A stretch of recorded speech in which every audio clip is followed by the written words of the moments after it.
Nah, saudara, kita akan membahas kitab Hakim-Hakim. Ada berapa hakim-hakim yang ada di dalam Alkitab? Ada banyak, ya betul. Jawaban yang pasti gitu ya, ada banyak. Siapa yang sudah membaca kitab Hakim-Hakim habis? Saya mau nanya, kalau Hakim-Hakim, siapa yang saudara-saudara paling ingat ya hakim-hakim yang ada dalam Alkitab? Jangan bilang Judge Bow ya. Deborah, Gideon, Yefta, oke, masih banyak ya, masih banyak yang lain.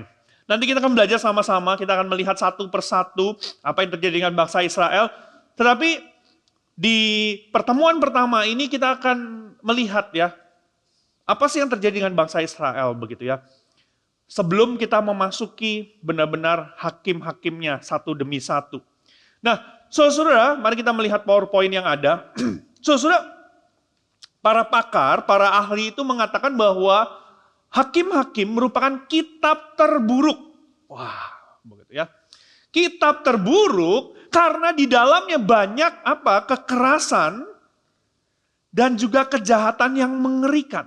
Saudara, nanti saudara bisa melihat bagaimana penyembahan berhala, bagaimana menyembeli, memotong jari, itu ada disebutkan. Begitu ya.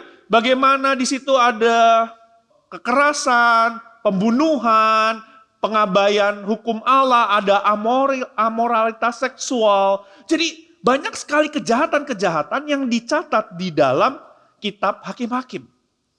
Ya, jadi makanya para ahli itu mengatakan kitab Hakim-Hakim nih bisa dikatakan sebagai kitab terburuk. Terburuk begitu ya. Saudara. Nah, saudara, kita mau buka dulu, lihat dulu awal dari kitab Hakim-Hakim. Saudara, coba kita lihat Hakim-Hakim 1. Ayat yang pertama, apa yang dikatakan oleh bangsa Israel. Saudara, kita sama-sama buka Alkitab ya, nanti kita tetap nanti Alkitabnya di Hakim-Hakim, supaya kita bisa baca sama-sama, memperhatikan sama-sama. Saudara, Hakim-Hakim 1 ayat 1. Sesudah kematian Yosua, orang Israel bertanya kepada Tuhan, siapa dari kami yang harus maju lebih dahulu memerangi orang Kanaan? Sampai di sana. Menurut saudara, ini baik atau tidak baik? Kalau kita baca ayat yang pertama, ini sesuatu yang baik atau yang tidak baik? Baik? Baik atau tidak baik? Saudara yang lain setuju baik? Karena bertanya sama Tuhan, benar. Saudara, Hakim-Hakim 1, ayat 1 itu dimulai dengan sesuatu yang baik. Kenapa? Karena bangsa Israel datang sama Tuhan dan tanya, Tuhan, siapa dari kami yang harus maju lebih dahulu memerangi orang Kanaan? Jadi mereka cari Tuhan. Mereka berusaha mengandalkan Tuhan. Ini awalnya. Tapi saudara, kita coba buka. Kita lompat dulu nih ya. Kita lompat ke terakhir dari kitab Hakim-Hakim. Saudara, kita lompat ke Hakim-Hakim pasal yang ke-21. Ayat 25. Ini ayat terakhir dari kitab Hakim-Hakim. Hakim-Hakim 21 ayat 25. Pada zaman itu tidak ada raja di antara orang Israel. Setiap orang melakukan apa yang benar menurut pandangannya sendiri. Saudara, ini baik atau buruk? Buruk ya pertanyaannya. Ini diawali dengan sesuatu yang baik. Baik. Tuhan, bagaimana, apa yang harus kami lakukan? Siapa yang harus maju? Tapi di akhir, wah buruk sekali nih.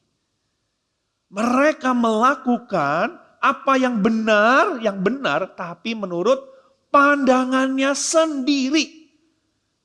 Wah, saudara, diawali dengan baik, tetapi diakhiri dengan buruk.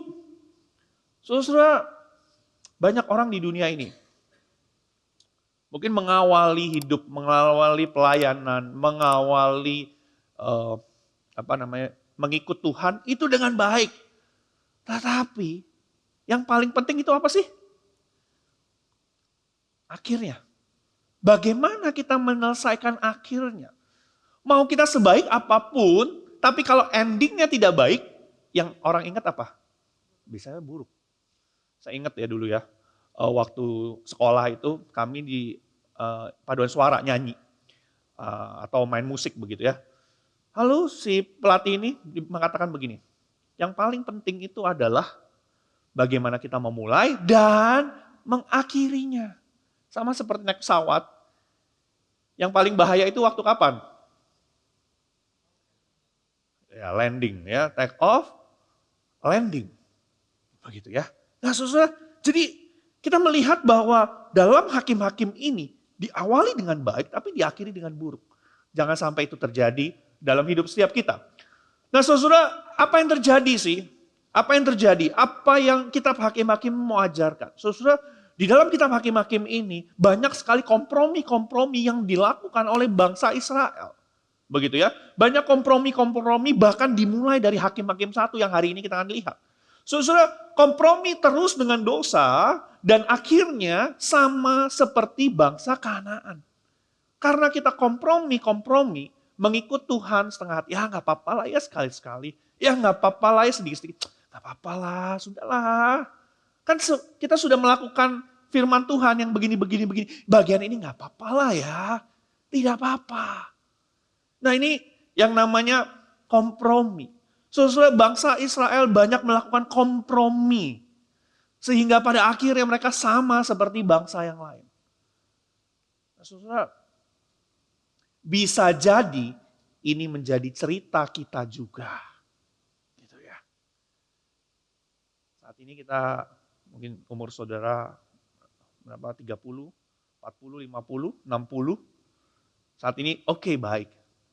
Tetapi dalam menjalani waktu-waktu kita, apakah kita melakukan kompromi-kompromi yang pada akhirnya kita sama seperti orang di dunia ini?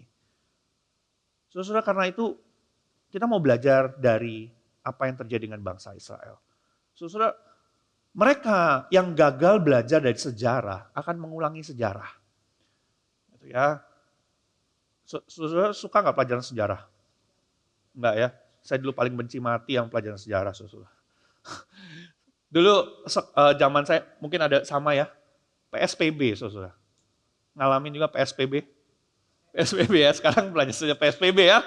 Aduh, saudara tahu nggak kalau setiap kali ulangan saya dapatnya berapa? Dapatnya apa? Berapa? Saya dapatnya 0. Itu PSBB dapatnya 0. Sejarah itu ya, paling doremi lah ya, maksimal 3. Nggak suka sejarah, tapi ada yang orang mengatakan bahwa mereka yang gagal belajar dari sejarah akan mengulangi sejarah. Karena itu kita perlu melihat sejarah, mencari tahu apa yang terjadi. Ya, mencari tahu apa yang terjadi dan apa yang salah supaya kita tidak mengulanginya kembali. Oke, kita akan mulai masuk dalam hakim-hakim yang pertama yang tadi kita sudah baca. Saudara, di sini dikatakan apa? Sesudah kematian Yosua. Ini ada satu frasa, ya, sesudah kematian Yosua. Ini artinya apa? Saudara, ini berarti bahwa kepemimpinan Yosua itu sudah berakhir karena dia sudah mati, begitu ya. Kepemimpinan Yosua sudah berakhir. Lalu yang kedua, awal era yang baru. Ya, yang mana nantinya akan dipimpin oleh hakim-hakim dan ini masa transisi untuk memasuki zaman kerajaan, begitu ya, di mana dipimpin oleh raja-raja. Di sini perubahan signifikan dalam kepemimpinan Israel sudah berbeda nanti ke depannya. Nah, saudara, kita akan mundur sedikit, begitu ya, mundur sedikit waktu zaman Yosua memimpin. Saudara, di situ ada arahan dari Allah. Ya, dalam Yosua 1 ayat 3 sampai 4, kita mundur sedikit ya saudara supaya kita bisa tahu apa sih yang Allah harapkan ya. Yosua 1 ayat yang ke-3 sampai 4, di sini dikatakan, setiap tempat yang diinjak telapak kakimu akan kuberikan kepadamu, seperti yang telah kujanjikan kepada Musa, dari padang gurun dan gunung Libanon di sebelah sana sampai ke sungai Efrat, sungai besar itu. Dari seluruh negeri orang Het sampai ke laut besar itu. Di sebelah matahari terbenam, semuanya itu akan menjadi wilayahmu. Saudara, ini janji Tuhan yang disampaikan kepada bangsa Israel. Gitu ya. Di sini ada janji dari Tuhan bahwa ini wilayahmu. Wilayah yang akan diberikan kepadamu yang nanti kamu akan kuasai, di mana mereka akan menduduki wilayah itu. Jadi sudah jelas, bahkan Allah sampai memberikan batasan-batasannya. Ya, sampai kemana. Jadi bukan ngawang-ngawang, ya pokoknya nanti di Kanaan. Tidak. Tetapi jelas Allah menyebutkan batasan-batasannya. Gitu ya. Nah, kemudian yang kedua, di sini dalam Yosua 1 ayat 7 sampai 8 dikatakan, hanya kuatkanlah dan teguhkanlah hatimu dengan sungguh-sungguh untuk bertindak dengan seksama sesuai dengan segenap hukum yang diperintahkan Musa hambaku kepadamu. Jangan menyimpang ke kanan atau ke kiri, supaya engkau jaya dalam setiap langkahmu. Janganlah engkau lupa menuturkan kitab Taurat ini, tetapi renungkanlah ini siang dan malam, supaya engkau bertindak dengan saksama sesuai dengan segala yang tertulis dalamnya. Sebab dengan demikian perjalananmu akan berhasil dan engkau akan jaya. Saudara-saudara, di sini Tuhan ingin mengatakan apa? Bahwa wilayah itu akan diberikan, tetapi gitu ya, kamu harus terus bersama dengan Tuhan. Di mana nanti kemenangan-kemenangan, kemajuan militer yang terjadi dalam hidup mereka, di dalam diri mereka, itu harus disertai dengan apa? Kehidupan rohani yang dekat dengan Allah. Di dalam ayat yang ke-8 dikatakan apa? Di ayat ke-8 dikatakan, bangsa Israel diminta untuk apa? Mematuhi seluruh hukum. Jangan kamu ke kanan atau ke kiri. Renungkanlah, merenungkan siang dan malam. Gitu ya. Di dalam setiap kemenangan, di dalam setiap hal yang dicapai, Allah mengingatkan tetap bergantung kepada Tuhan dan taat kepada Dia. Ya saudara, di sini juga ada pesan ya, Yosua di dalam ayat Yosua 23 ayat 5 sampai 7. Dan Tuhan Allahmu, Dialah yang akan mengusir dan menghalau mereka dari depanmu, sehingga kamu menduduki negeri mereka seperti yang dijanjikan kepadamu oleh Tuhan Allahmu. Kuatkanlah benar-benar hatimu dalam memelihara dan melakukan segala yang tertulis dalam kitab hukum Musa. Supaya kamu jangan menyimpang ke kanan atau ke kiri, dan supaya kamu jangan bergaul dengan bangsa-bangsa yang masih tinggal di antaramu itu. Serta mengakui nama Allah mereka dan bersumpah demi nama itu. Dan beribadah atau sujud menyembah kepada mereka. Di sini, di akhir hidup Yosua, Yosua juga memberikan pesan kepada bangsa Israel. Begitu ya, kamu harus tetap setia. Kamu jangan menyimpang ke kanan, ke kiri. Seperti itu ya. Tuhan akan berikan sesuai apa yang Tuhan janjikan. Yang penting apa? Kamu taat. Jangan ikut-ikutan seperti bangsa yang lain. Bangsa yang lain mungkin menyembah berhala. Jangan ikuti, jangan ikut sembah, menyembah, sujud kepada patung-patung. Itu ya. Jadi di awal kepemimpinan Yosua, Allah mengatakan, lalu kemudian di akhir Yosua kembali mengingatkan apa yang harus mereka lakukan. Jadi ini pesan dari Yosua ya, untuk bangsa Israel. Nah saudara, nanti saudara mungkin bisa lebih lihat jelas lagi ya batasan-batasan wilayah yang Allah katakan. Saudara. Jadi saudara mungkin bisa lihat ini gambarnya kecil begitu ya. Nah, jadi di sini memang Allah memerintahkan bangsa Israel untuk memasuki tanah Kanaan dan juga menghalau semua bangsa-bangsa. Sebelum kita lanjut, saudara mungkin seringkali kita bertanya ya, kenapa ya Allah itu kok kayaknya jahat ya, begitu ya, dalam PL begitu ya. Kenapa sih harus berperang? Kenapa harus mengusir? Bahkan saudara, waktu Allah memerintahkan untuk memasuki tanah Kanaan, menguasai tanah-tanah itu, apa yang Allah minta kepada bangsa Israel? Apa yang Allah minta? Saat mereka harus menduduki tanah Kanaan itu. Apa? Ada mau jawab nggak? Apa yang Allah minta terhadap bangsa Kanaan, orang-orang Kanaan? Bunuh, habisi, jangan sisakan, jangan lepaskan, habisi semuanya. Sadis nggak? Tapi pertanyaannya kenapa saudara? Kenapa? Enggak ngikut. Saudara, di sini yang pertama, agar Israel tidak terpengaruh dengan apa yang dilakukan bangsa Kanaan. Saudara, kalau kita tinggal terus sama orang yang mungkin hidupnya tidak benar, biasanya kita akan kecenderungan bisa jadi ikut begitu ya. Seperti itu. Atau misalnya ada beberapa anak begitu ya, beberapa anak akhirnya suka mencuri. Kenapa sih kamu suka mencuri? Ternyata apa? Dia tinggal di lingkungan yang suka mencuri. Dia melihatnya seperti itu, begitu ya. Dan dia melakukannya seperti itu. Jadi karena itu habisi, begitu ya. Karena Allah ingin memberikan tanah Kanaan sebagai tanah yang suci, tanah yang kudus, gitu ya. Tanah yang menjadikan bangsa Israel sebagai umat pilihan yang benar-benar menjalankan apa yang Tuhan perintahkan. Kudus. Dan yang kedua di sini, saudara, Israel menjadi alat Allah untuk menghakimi bangsa Kanaan. Saudara, nanti saudara kita akan lihat di dalam Hakim-Hakim 1, saat bangsa Israel ya di sini Yehuda menyerang ya di Besek begitu ya, mendapati Adoni Besek. Bagaimana Adoni Besek yang tidak menyembah Allah itu mengatakan seperti ini? Allah sedang menghakimi aku. Begitu ya. Jadi Adoni Besek ini itu dia juga menyerang suku-suku yang lain, lalu pemimpin-pemimpinnya itu diapain? Tangannya tuh, jarinya tuh dipotong. Dan itu juga yang terjadi dengan Adoni Besek. Yaitu jarinya juga disuruh dipotong begitu ya. Dan dia sadar bahwa ini adalah penghakiman. Jadi bangsa Kanaan, orang-orang Kanaan itu adalah bangsa yang sadis juga. Sadis, melakukan kejahatan, kekerasan, penghakiman yang luar biasa. Dan Allah memakai bangsa Israel untuk menghakimi mereka. Begitu ya saudara ya. Jadi bukan berarti Allah itu sadis, kejam. Tetapi Allah ingin menyatakan rencananya dan penghakimannya. Oke. Nah saudara, di dalam Hakim-Hakim 1 ayat 1 kita lanjut lagi. Tadi kita melihat pesan dari Yosua, lalu bagaimana saat Yosua memimpin ya, apa yang Allah katakan, janji-janjinya, lalu apa yang harus bangsa Israel lakukan. Kita lanjutkan di sini. Sesudah Yosua mati, orang Israel bertanya kepada Tuhan, siapakah pada kami yang harus lebih dahulu maju menghadapi orang Kanaan untuk berperang melawan mereka?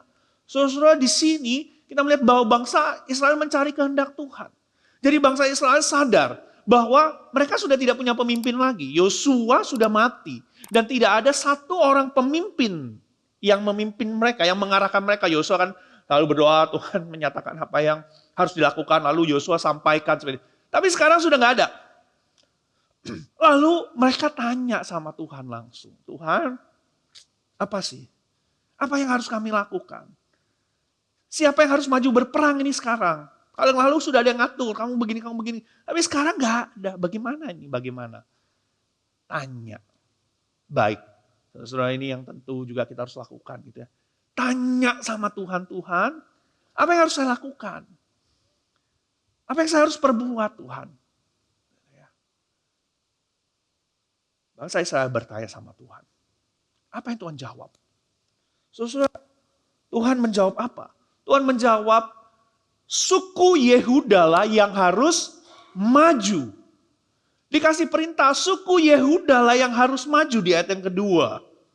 Kemudian di situ ada janji Tuhan lagi. Janji Tuhan apa? Aku telah menyerahkan negeri itu ke dalam tangannya. Saudara disuruh maju, dan saudara sudah dikasih jaminan, pasti menang. Jadi ini yang Tuhan katakan, perintah Tuhan jelas dan ada jaminan yang Tuhan berikan. Saudara kalau ada jaminan seperti ini, saudara maju atau enggak? Saudara kalau misalnya saudara lagi ada diminta tender, ayo, misalnya di sini pebisnis, ayo ikut tender, begitu ya. Tendernya berapa M begitu. Ayo kamu majuin aja. Ah nggak mau lah. Tenang, kamu pasti menang. Yakin, udah pasti dah. Pasti kamu yang kepilih, udah kamu masukin aja. Saudara masukin atau enggak? Enggak ya? Enggak, saya enggak punya bisnis. Andai kata. Saudara saya yakin, saudara waktu dikasih jaminan pasti kamu dapat. Kita pasti masukin. Ini ada jaminannya. Aku berikan. Nih, saya kasih. Saudara, ini loh, udah ada perintah dan ada jaminan. Saudara, tapi apa yang terjadi? Kita lanjut di ayat yang ketiga. Di ayat yang ketiga dikatakan apa? Lalu berkatalah Yehuda kepada, ngapain? Tuhan nggak ngomong tentang Yehuda dan siapa. Yehuda, kamu cari yang lain. Yehuda, kamu maju berperang, kamu silahkan ajak yang lain. Tidak. Jelas dikatakan Yehuda yang harus maju pertama. Tapi Yehuda ini baru kasih tahu loh. Terus ajak Simeon. Katakan apa? Majulah bersama-sama dengan aku ke bagian yang telah diundikan kepadaku, dan baiklah kita berperang melawan orang Kanaan, maka aku pun akan maju bersama-sama dengan engkau ke bagian yang telah diundikan kepadamu. Oke, kita kerjasama ya. Kita kerjasama lah. Kamu bantu saya bantu kamu. Oke enggak? Saudara, mungkin kalau kita berpikir secara melihat dari sisi kekuatan militer, kita lagi mau perang nih ya. Waduh, mau perang. Kayaknya kan jumlah lebih banyak, pasti kemungkinan menangnya lebih besar, betul ya? Jadi kalau secara militer ini masuk akal. Kalau saya aja, kita Yehuda saja bisa menang, apalagi gabung ini. Tenaganya lebih besar. Pasti kita bisa lebih menang. Itu kalau lihat dari sisi militer manusia, perhitungan manusia. Tapi kalau dilihat dari sisi Allah, berarti ini adalah bentuk dari ketidaktaatan. Di sini sepertinya, apa ya, kok Yehuda gak percaya ya sama janjinya Tuhan, sama jaminannya Tuhan. Kok dia lebih percaya sama hitung-hitungan manusia, pikirannya, logikanya. Padahal Tuhan sudah memberikan janjinya. Maju. Tapi memilih untuk apa? Ajak yang lain. Ayo. Yuk. Sama-sama. Saudara, ini menunjukkan kurangnya iman kepada Allah. Begitu ya. Ini merupakan bentuk dari ketaatan yang setengah hati. Oke, saya maju. Tapi bareng-bareng aja lah ya. Ketaatan yang setengah hati. Suku Yehuda tidak yakin dengan jaminan yang Tuhan berikan. Jaminannya jelas. Oke, kalau manusia yang ngejamin mungkin kita ragu nih manusia. Tapi Allah loh. Kamu tanya sama Allah. Kamu tanya sama Tuhan. Maju. Tuhan jawab jelas, maju Yehuda. Saya serahkan. Ngajak yang lain. Saudara, ini awal dari ketidaktaatan. Ya, dari Yehuda. Dan Tuhan menyertai suku Yehuda. Saudara, Tuhan kita memang luar biasa ya. Luar biasanya kenapa? Saudara, jelas-jelas Yehuda gak taat nih. Tapi Tuhan masih menyertai. Saudara, dalam ayat ke-19 katakan, ya, Tuhan menyertai suku Yehuda sehingga mereka menduduki pegunungan itu. Tetapi mereka tidak dapat menghalau penduduk yang di lembah sebab orang-orang ini mempunyai kereta-kereta besi. Nah, saudara, kalau saudara nanti baca ya dalam selanjutnya peperangan yang Yehuda lakukan, di situ di ayat yang keempat, suku Yehuda pun maju dan Tuhan menyerahkan orang Kanaan dan orang Feris ke dalam tangan mereka. 10.000 orang mereka tewaskan di Bezek. Saudara, kita melihat bagaimana Tuhan menyertai dalam Hakim-Hakim 1 ayat 19 juga dikatakan Tuhan menyertai suku Yehuda. Padahal gak taat. Tapi Tuhan tetap menyertai. Kenapa? Karena Tuhan sudah berjanji. Tuhan akan menyertai, Tuhan akan menolong, Tuhan akan menyerahkan. Di tengah-tengah ketidaktaatan manusia, ada Allah yang tetap memegang janjinya. Saudara, Allah kita tuh Allah yang luar biasa. Allah yang tidak berkata begini, karena kamu seperti ini, maka janjinya itu tidak akan berjalan. Tidak. Allah tetap menyertai. Allah tetap menyerahkan walaupun Yehuda tidak 100% taat. Dia meragukan, imannya tidak benar-benar 100%. Gitu ya, saudara. Tapi Tuhan tetap memberikan. Nah, tapi karena ketidaktaatannya di sini, ya, tetapi mereka tidak dapat menghalau penduduk yang di lembah. Sebab orang-orang ini mempunyai kereta-kereta besi. Kalau saudara lihat kalimat ini, tetapi mereka tidak dapat menghalau penduduk-penduduk di lembah, sebab orang-orang ini mempunyai kereta-kereta besi. Menurut saudara aneh atau tidak? Bayangkan ya saudara lagi perang. Lalu Allah udah bilang, kamu akan mendapatkan, kamu pasti menang dalam peperangan. Dan sebelum-sebelumnya memang menang. Begitu ya. Lalu bahkan Tuhan berkata, aku menyertai kamu, ketemu kereta besi. Terus tiba-tiba dikatakan tidak dapat menghalau penduduk yang ada di lembah. Aneh atau enggak? Ini seperti ada yang bertolak belakang nih. Di awal dibilang Tuhan menyertai, tetapi di akhir kok kalah ya? Kok enggak, bukan kalah, di sini dibilang apa? Tidak dapat menghalau. Loh, kan Tuhan menyertai, kok tidak bisa dihalau? Nah saudara, ini akibat setengah hati mengikut Tuhan. Di sini ada kurang kepercayaan kepada Allah. Meskipun ayat ini mencatat bahwa Tuhan menyertai Yehuda, mereka tidak sepenuhnya bergantung pada kuasa Allah untuk melawan musuh yang kuat. Kegagalan ini sering dianggap sebagai indikasi keraguan mereka terhadap kemampuan Allah untuk mengatasi kekuatan militer superior bangsa Kanaan. Saudara, jadi dari awal ini sudah mulai meragukan kekuatan Tuhan. Makanya diajak Simeon. Tapi waktu mereka perang menang, harusnya ingat dong, iya ya, Tuhan udah janji kita akan menang. Ngeliat kereta besi. Waduh, gak bisa nih. Teknologinya lebih canggih. Aduh, kita nih perang, kita gak ada kereta besi. Bagaimana bisa menang? Loh, berarti lupa sama Tuhannya lagi gitu ya. Saudara, di sini kurang kepercayaan kepada Allah. Tidak ada ketaatan yang sepenuhnya kepada Allah. Waktu melihat sesuatu di depan mata, dia lebih percaya kepada apa yang dilihat daripada apa yang Allah katakan. Kita nggak bisa dah. Aduh, kita kalau maju kita pasti kalah. Waduh, udah nggak mungkin lah ya, udah nggak usah, udah biarin aja lah, nggak apa-apa ya. Cuma sedikit yang di lembah doang. Kalau kita sudah berhasil mengalahkan yang lain.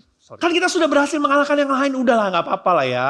Cuma sedikit, gak masalah lah. Akhirnya dibiarkan. Saudara, ini yang terjadi ya.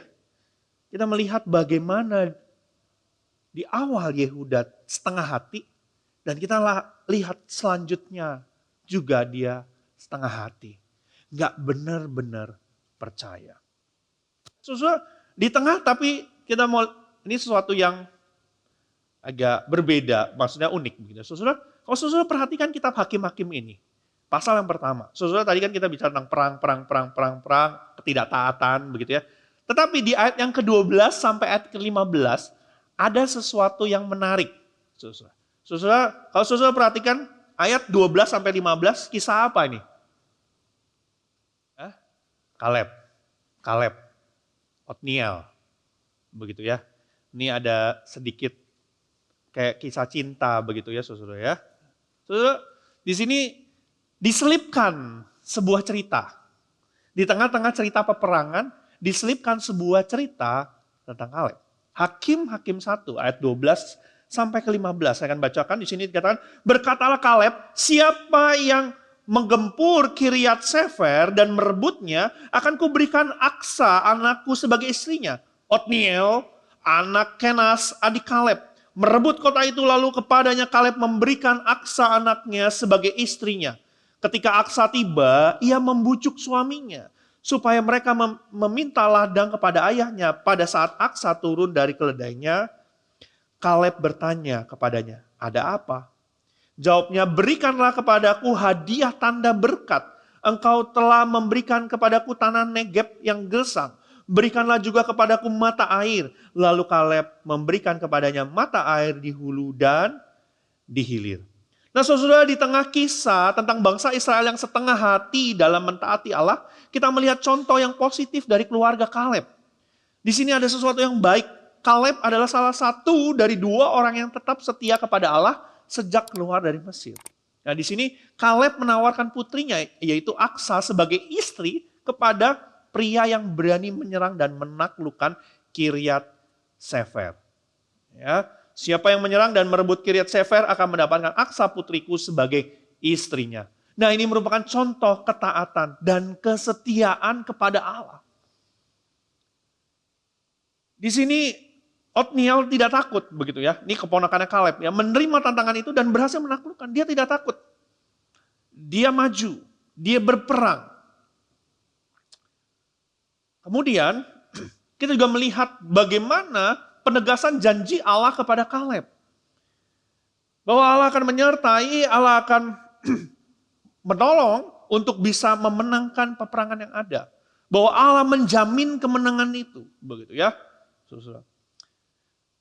Di sini kita juga melihat bahwa sebuah gambaran tentang kehidupan yang diberkati. Di mana saat itu Otniel, keponakan Kaleb, waktu menerima tantangan itu dan berhasil menaklukkan, dia menikahi Aksa, lalu Aksa menunjukkan keberanian rohani dengan meminta kepada ayahnya, "Berikan aku juga mata air supaya aku dapat menikmati berkat dari tanah ini." Begitu ya. Dia minta gitu ya. Keluarga Kaleb menunjukkan keteladanan dalam mengikut Tuhan secara rohani. Penuh keberanian. Ya, saudara, dia minta. Dan Allah berikan. Allah memang janji akan memberikan berkatnya. Dan Allah berikan saat itu. Kenapa? Karena mereka taat. Ya. Dan ini sebagai penanda literer yang mana kalau tadi kita melihat sesuatu yang negatif, di tengah-tengah ada sesuatu yang positif. Saudara, ini cara penulisan begitu ya, untuk memperlihatkan ini loh, seharusnya seperti ini loh. Ini loh yang seharusnya dilakukan dengan berani maju. Seharusnya Yehuda, suku-suku yang lain, kelompok-kelompok yang lain itu harusnya berani maju. Bukan mengandalkan pikiran mereka, bukan mengandalkan manusia, bukan mengandalkan kekuatan militer, tetapi mengandalkan Allah. Harusnya maju. Ayo maju, begitu ya. Jadi ini sesuatu yang positif. Bentuk ketaatan. Bentuk di mana Otniel percaya bahwa Allah akan menolong, memberikan kemenangan, memberikan berkatnya. Ya. Oke. Nah, saudara, ini sesuatu yang positif di tengah-tengah hal yang tidak baik. Nah, masalah Yehuda yang setengah hati mengikut Tuhan, yang ngajak-ngajak Simeon, ayolah suku Simeon ikut kita bareng-bareng. Ternyata menular nih kepada suku-suku yang lain. Saudara, mungkin kita tidak akan baca semua satu-satu. Ini secara garis besar kesimpulan, nanti saudara bisa baca semua satu-satu ya. Kita melihat di sini di ayat 1, Hakim 1 ayat 21. Di mana suku Benyamin akhirnya apa? Gagal mengusir orang Yebus. Ya, tadi Yehuda gagal tuh mengusir yang ada di lembah, yang ada kereta besi. Nah, ini suku Benyamin gagal. Lalu suku Efraim dan Manasye juga membuat perjanjian dengan orang Kanaan. Padahal sudah jelas di Yosua tadi katakan apa? Janganlah engkau membuat perjanjian. Janganlah engkau membuat kerjasama, jangan. Tapi mereka bukan yang ngusir, tapi malah buat perjanjian. Ya. Ketika mereka menangkap seorang pria di Betel, mereka berjanji akan menyelamatkan keluarganya jika dia menunjukkan jalan masuk ke kota itu. Buat perjanjian. Padahal perintah Allah jelas tidak boleh. Tapi Mereka buat perjanjian. Jadi kompromi gitu ya. Kompromi yang kecil-kecil. Ya kan gak apa-apa lah ya. Ya kan soalnya kalau kita masuk nanti masuknya langsung masuk gitu ya. Kita nggak tahu jalan yang baik bagaimana. Nanti kita diserang bagaimana. Nanti kita kalah bagaimana. Ya gak apa-apa lah ya. Ya nggak apa-apa lah, minta tolong ya sebagai ucapan terima kasih ya. Keluarganya selamat, nggak usah dibunuh. Ya nggak apa-apa lah, kompromi. Sesudah kita melihat di sini bangsa Israel mulai kompromi. Sebenarnya ini menunjukkan kurang kepercayaan kepada janji Tuhan. Mereka lebih mengandalkan strategi manusia daripada ketaatan penuh kepada Allah. Suku Manasye tidak mengusir orang Kanaan sepenuhnya. Jadi masih ada yang sisa-sisa nih, Suku Efraim, Zebulon, dan Asyir juga melakukan yang sama. Suku Naftali hidup di antara orang Kanaan, bahkan mereka tidak bisa menaklukkan wilayah mereka. Dan mereka didorong kembali ke pegunungan orang Amori. Padahal Tuhan sudah bilang, ini wilayah kamu, gitu ya. Tapi ternyata mereka nggak bisa ngalahin. Jadi saya ada pertanyaan di akhir yang kita coba pikirkan. Bahkan dalam Hakim-Hakim 1 ayat 36 dikatakan orang Amori lebih gigih dan berani dibanding bangsa Israel yang sudah dijamin kemenangannya oleh Allah. Saudara, mereka telah kehilangan keberanian rohani yang datang dari iman kepada Tuhan. Mereka sudah tidak berani lagi, mereka rasa aduh gak mungkin lah ya. Gak bisa menang lah. Sudahlah. Nggak bisa udah ya, daripada kita mati ya udahlah nggak usah ya. Saudara, iman itu hilang, ketaatan itu tidak sepenuhnya, dan mereka melakukan kompromi. Saudara, bagaimana dengan hidup kita? Apakah ada kompromi? Saudara, tadi saya ada besuk dengan beberapa guru sekolah minggu, lalu di mobil kendaraan kita ngobrol tentang aduh bagaimana ya bisnis ya. Menyuap itu bagaimana ya? Kalau enggak bisa jalan nih, bagaimana? Kompromi lah, ya bagaimana nih? Gitu ya. Kalau misalnya diminta, ayo kamu kasihlah berapa lah, bagilah persenan lah. Kan saya udah bantu kamu, ayo bagilah. Gimana? Apakah ada kompromi? Ada kompromi. Ya nggak apa-apa lah sekali-sekali. Ya oke lah ya. Ya siapa tahu ini memang rencana Tuhan harus seperti ini. Ya apa-apa.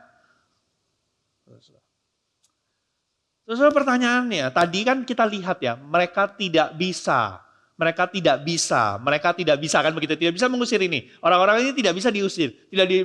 Pertanyaannya saudara, saya bertanya.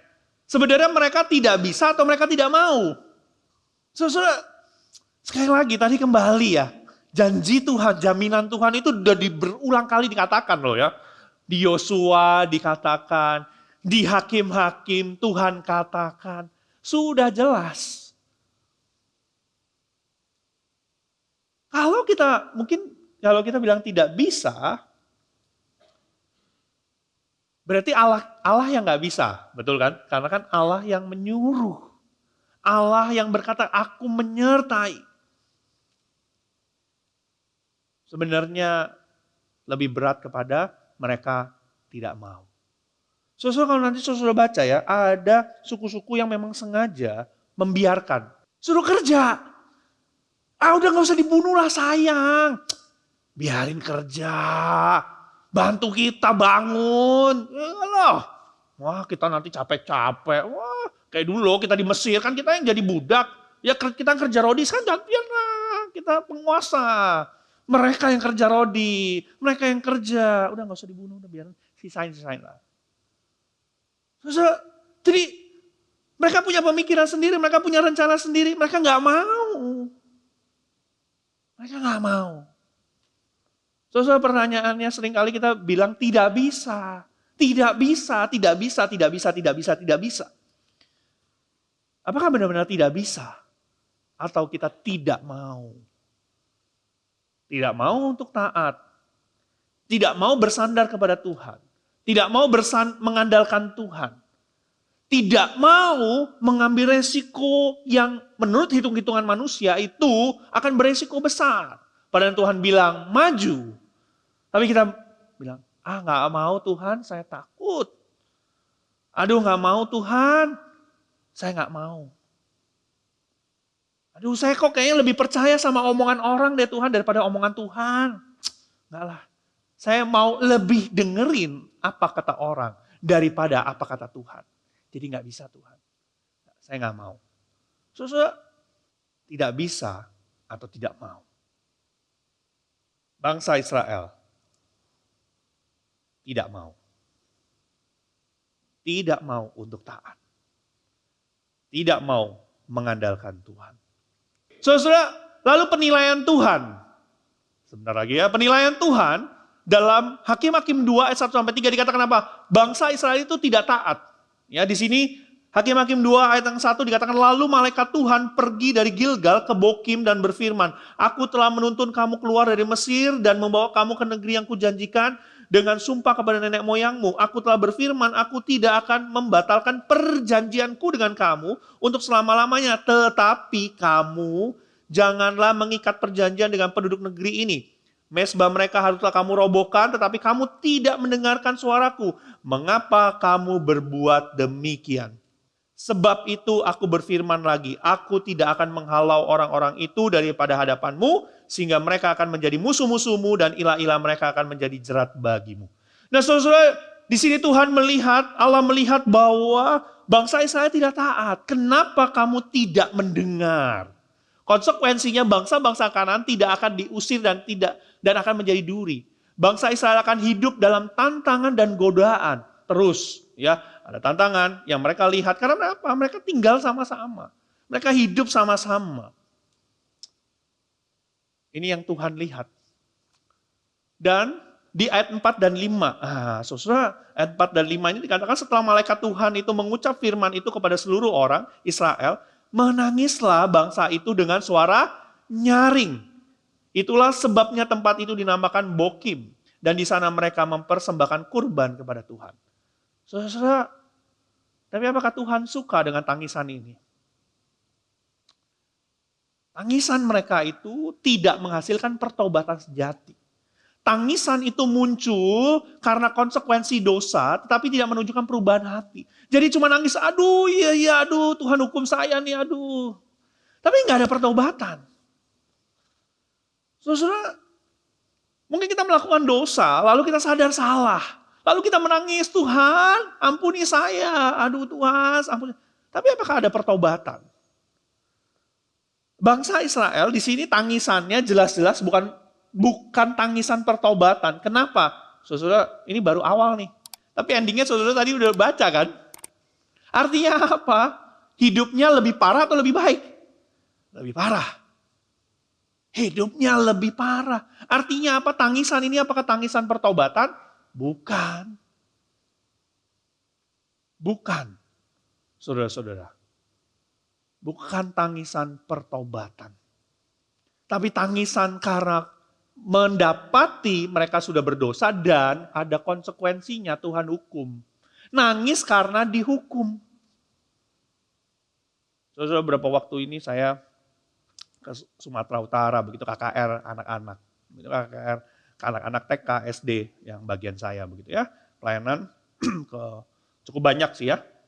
Ya, ada dibagi ke sekian banyak sekolah lah pergi ya setiap hari beberapa sesi. Saya tantang mereka, saya tanya mereka minta ampun sama Tuhan, berdoa, mereka menangis. Tetapi pertanyaannya yang saya tanyakan ini, karena saya sedang baca ini begitu, mempersiapkan ini. Saya jadi bertanya, Tuhan, apakah ini sebuah tangisan pertobatan atau tangisan bahwa ya mendapati mereka berdosa dan ada konsekuensi karena dosa itu. Apakah benar-benar mereka bertobat? Dan saya berdoa supaya mereka benar-benar bertobat. Benar-benar mereka tahu mereka salah dan mereka berubah. Saudara, mungkin saudara juga pernah menangis karena dosa.